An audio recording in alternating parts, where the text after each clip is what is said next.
नमस्कार दोस्तों। Bloody vibes के आज के इस एपिसोड में हम लोग आप लोगों के सामने एक ऐसी डरावनी घटना की कहानी लेकर आ गए हैं जो घटना कहीं और नहीं बल्कि एक पुलिस स्टेशन में घटी थी। बिना देरी किए अभी से लगभग 25 साल पहले चलते हैं, यानी कि सन 1999 के आसपास, और जिया की जुबानी जानते हैं इस खौफनाक घटना की कहानी को। ये जो घटना घटी थी ना, घंटीगंज नाम के गांव में घटी थी आज से 25 साल पहले। जैसा कि निखिल ने बताया, आज से 25 साल पहले की जो लाइफ थी ना उस गांव की, वो बहुत ही ज़्यादा नॉर्मल और बहुत ही अच्छी थी। वो बहुत ही छोटा सा खुशहाल गांव था जहाँ पे किसी भी बात की किसी को टेंशन नहीं है। सब लोग अपना अपना काम कर रहे हैं, अपना खा रहे हैं, अपने गाय भैंसों को अपने खेत में काम कर रहे हैं, खेत में से अनाज उगा रहे हैं। बाहर रेयर ही कोई जाएगा, शायद कोई इस गांव से बाहर काम करने जाता भी नहीं था। उस गांव में था एक पुलिस स्टेशन, जो पुलिस स्टेशन बहुत ही छोटा पुलिस स्टेशन था, छोटा सा थाना था, जिस थाने में सिर्फ 3 लोग काम करते थे। एक थानेदार, एक सीनियर हवलदार और एक जूनियर हवलदार।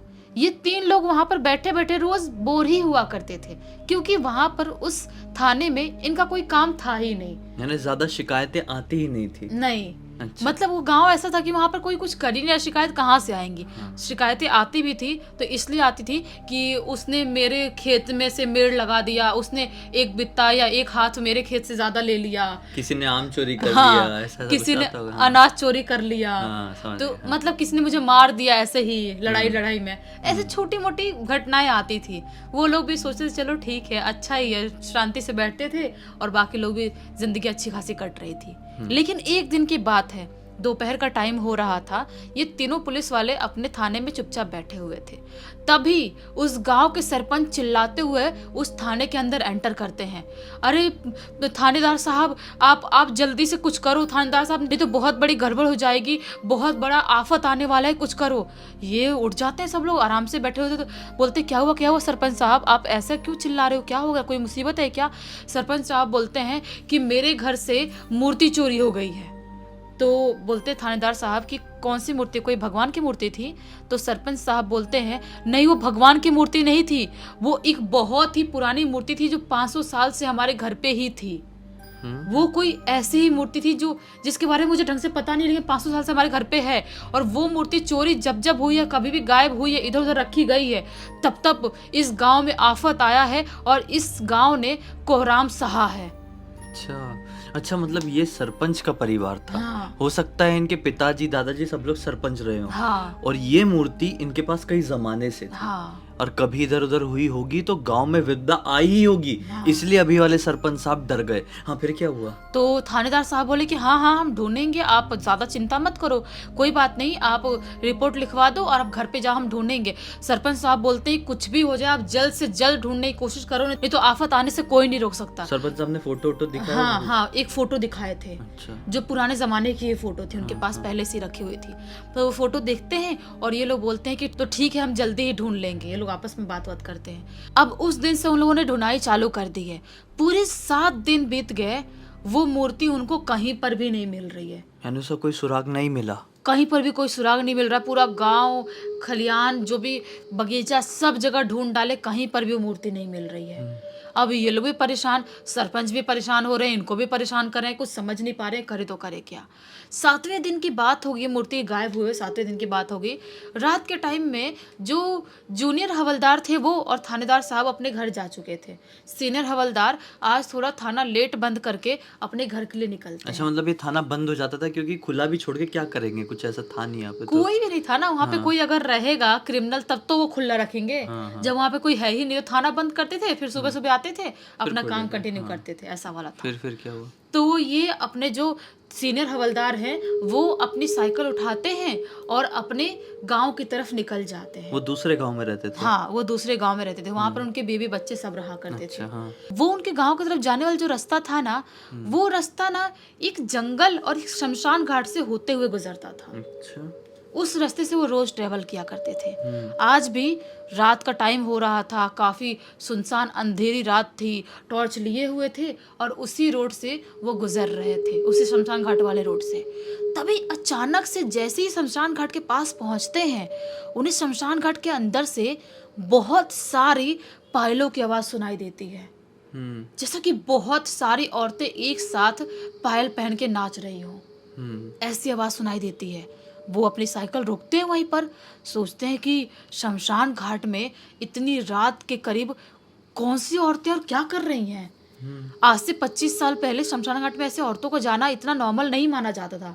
अभी भी नहीं माना जाता, लेकिन उस टाइम तो बिल्कुल नहीं माना जाता था। रात में क्या करेंगी औरतें लोग? उतनी रात में आप पायल पहन के नाच क्यों रही है? मतलब पायल की लिटरली आवाज़ आ रही है ज़ोर ज़ोर से।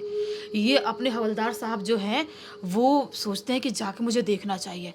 अपनी साइकिल खड़ी की है वहीं पर और दबे कदमों से शमशान घाट के अंदर एंटर कर जाते हैं। शमशान घाट के अंदर एंटर करते से ही वो क्या पाते हैं कि वहाँ पर जल रही है एक चिता, और उस चिता के पास एक बूढ़ा सा आदमी बैठा हुआ है जिसकी दोनों आँख है ही नहीं। उसके यहाँ से दोनों तरफ से खून निकल रहा है। मतलब अभी अभी आंख निकाली गई थी? हाँ, और वहाँ पर और कम से कम 10-12 औरतें उसको ऐसे गोल गोल करके नाच रही हैं उसके सामने, वो आदमी के सामने। और एक औरत, ये सब कुछ छुप के देख रहे थे ये एक पेड़ के पीछे से, एक औरत जो थी ना वो बड़ी सी सुई होगी ना, मान लो कोई सुई हो बहुत बड़े में हो, वैसे टाइप की सुई, 2 सुई रखी है और उन सुई के अंदर उसने आँख को ऐसे फंसा के रखी है और उस चिता के आग में जला रही है। और वो आदमी ऐसे ही बैठा हुआ है, खून निकल रहा है आँख से और बाकी औरतें नाच रही हैं। इस नज़ारे को जैसे ही सीनियर हवलदार साहब देखते हैं वो घबरा जाते हैं, बहुत ज़्यादा घबराते हैं और अचानक से वो ऐसे गिरने होते हैं घबराहट के मारे, और जो उनकी खटपट की आवाज़ होती है ना वो औरतें देख लेती हैं। वो ऐसे मुड़ के इनकी तरफ देखती हैं। जो औरत आग में, चिता की आग में आंख पका रही थी, उसने भी हवलदार साहब को देखी और बाकी औरतों ने भी देखी।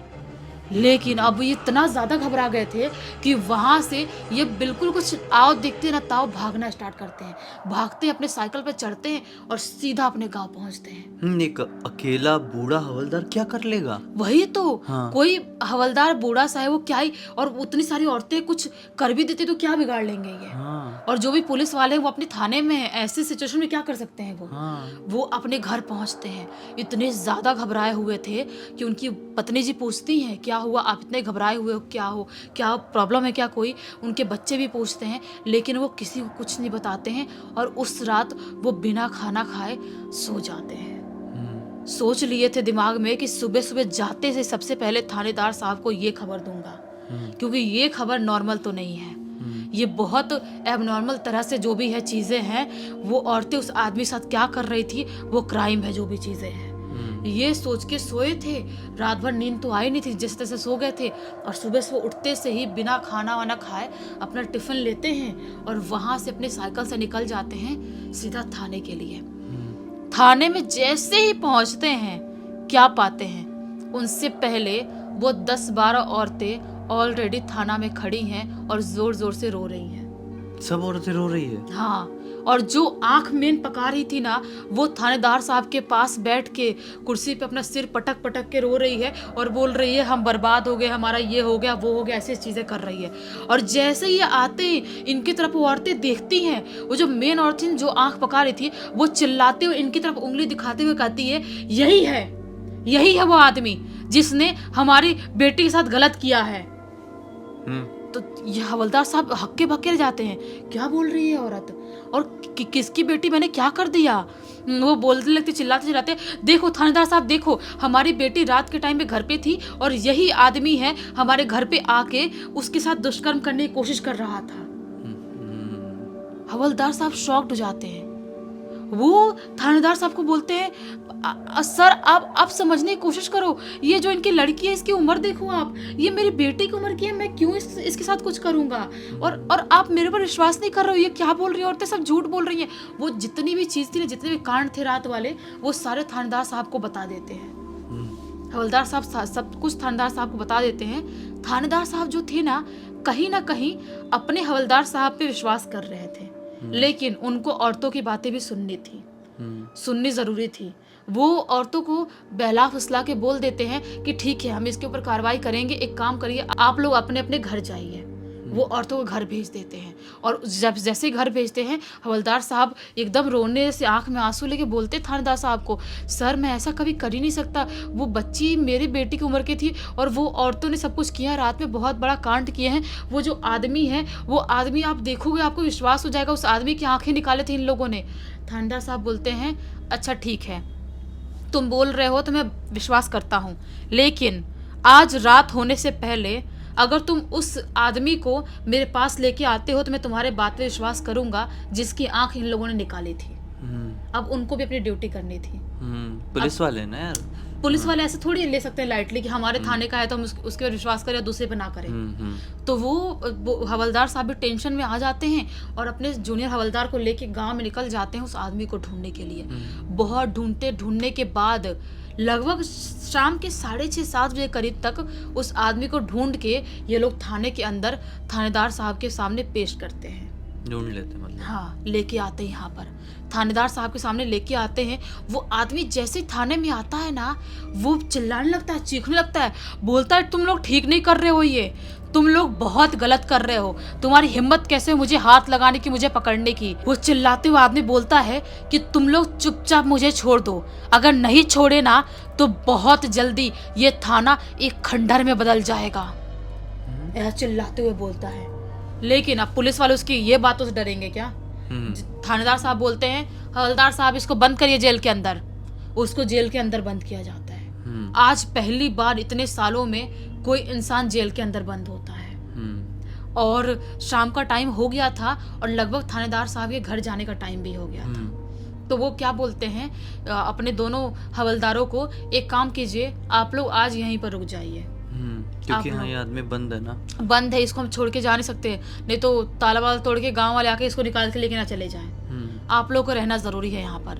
तो ये लोग बोलते हैं ठीक है सर, आप आराम से घर जाइए, हम लोग यहाँ पर हैं। जूनियर हवलदार और सीनियर हवलदार वहीं पे रुक जाते हैं। अब रात का टाइम हो गया था लगभग 10 बजे करीब का। जो हवलदार साहब थे ना, सीनियर हवलदार साहब, उनको ना उस आदमी के ऊपर थोड़ी थोड़ी दया भी आने लगी थी जेल में ऐसे बंद देख के, क्योंकि उसकी दोनों आंख नहीं थी और बेचारा ऐसे बैठा हुआ था लाचार सा।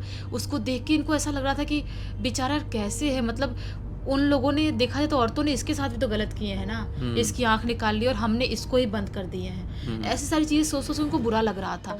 वो उस आदमी के पास जाते हैं और बाहर से पूछते हैं कि तुमको कुछ खाना है, भूख लगी है तुमको? वो आदमी बोलता है हाँ हाँ भूख लगी है, मुझे कुछ खाना है मुझे कुछ। पूछते हैं सीनियर हवलदार साहब क्या खाना है बताओ। वो आदमी बोलता है मुझे तंबाकू खाना है। ये बोलते हैं भूख लगी तुमको, तंबाकू खाना है? वो आदमी बोलता है हाँ मुझे तंबाकू खाना है।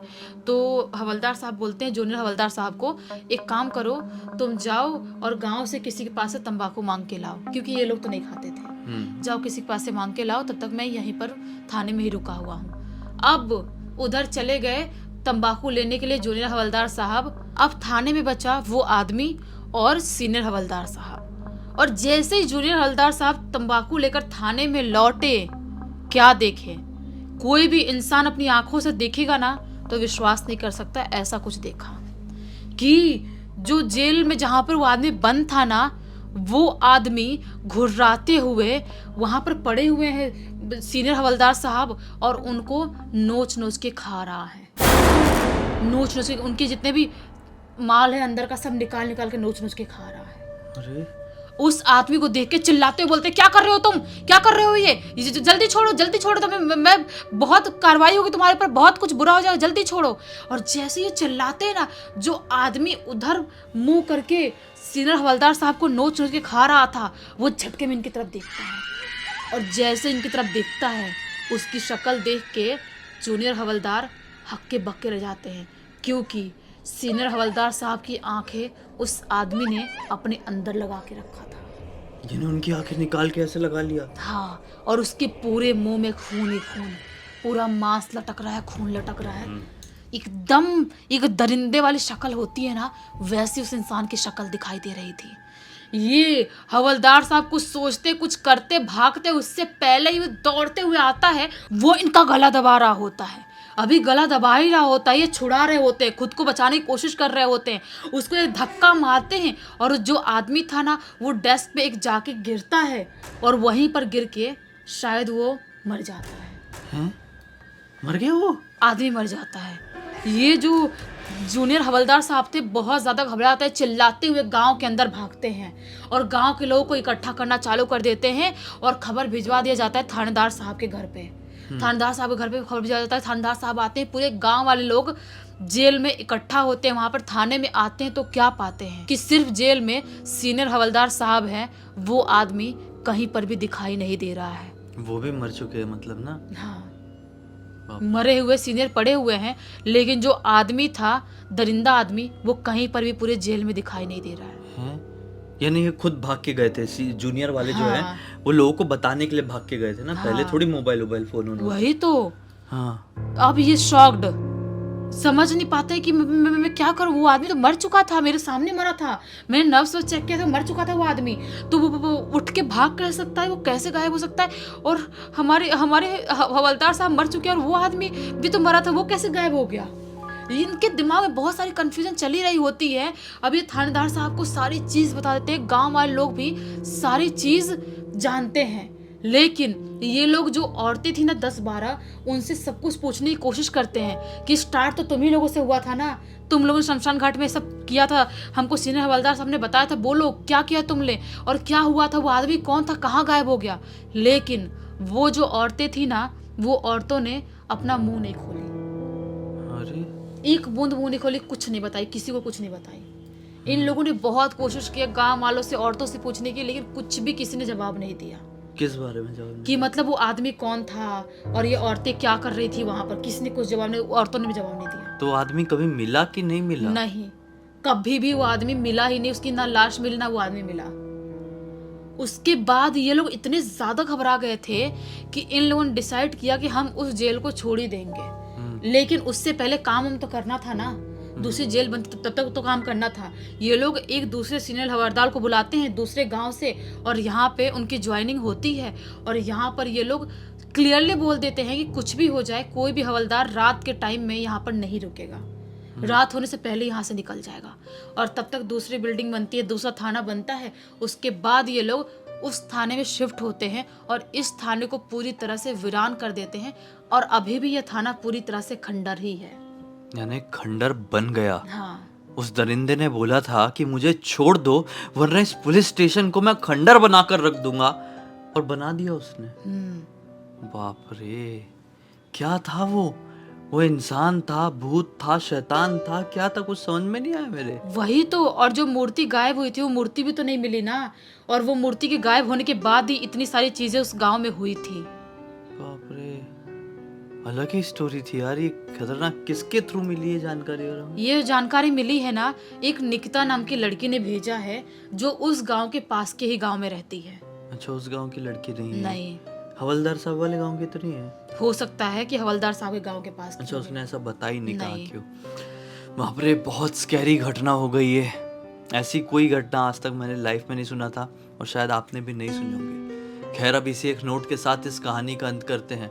अब तक इस वीडियो को देख लें तो लाइक ज़रूर कर देना, चैनल को सब्सक्राइब करके बेल आइकन दबा के ऑल के ऑप्शन में क्लिक करना है, क्योंकि इसी तरह के हैरान कर देने वाले खौफनाक वीडियोस डेली आप लोगों के सामने लेके आते रहते हैं। इंस्टाग्राम के लिंक इस वीडियो के डिस्क्रिप्शन बॉक्स में मिल जाए, क्लिक करके डायरेक्टली वहाँ पर पहुँच जाना। और इसी तरह की कोई भी कहानी, टॉपिक या जानकारी आप लोगों के पास भी है तो लिख भेजना।